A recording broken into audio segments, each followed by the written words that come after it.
Hello all అందరికీ కార్తీక పౌర్ణమి శుభాకాంక్షలండి. ఓం నమః శివాయ. ఇప్పటివరకు ఎవరికైతే పూజలు చేయడం కుదరలేదో వాళ్ళు ఇవాళ ఒక్కరోజైనా కూడా ఈ కార్తీక పౌర్ణమి రోజు వేకువజామున నిద్ర లేచి తులసి దగ్గర దీపం పెట్టుకోండి.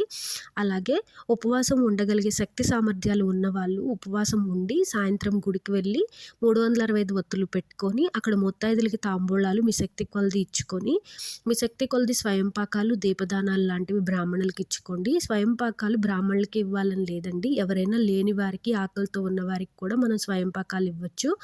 ఆ తర్వాత ఆ రోజు ఆకాశ దీపం జ్వాలా తోరణం ఇలాంటివన్నీ టెంపుల్లో పెడతారు కదండి. అవన్నీ వీక్షించి స్వామివారి దర్శనం చేసుకొని స్వామివారి తీర్థప్రసాదాలు తీసుకొని పౌర్ణమి చంద్రుని నక్షత్రాలను చూస్తూ మీ ఉపవాసాన్ని విరమించుకొని ఇంటికి వెళ్ళి అల్పాహారం తీసుకోండి.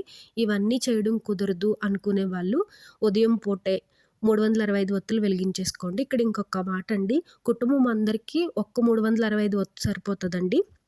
ఒక్కొక్కరు ఒక్కొక్కటి వెలిగించాల్సిన అవసరం అయితే లేదు. ఇన్ఫర్మేషన్ యూస్ఫుల్ అనిపిస్తే తప్పకుండా మన ఛానల్ సబ్స్క్రైబ్ చేసుకోండి. రేపు పౌర్ణమి రోజు కథతో మళ్ళీ కలుద్దాం. Thanks for watching. Please subscribe.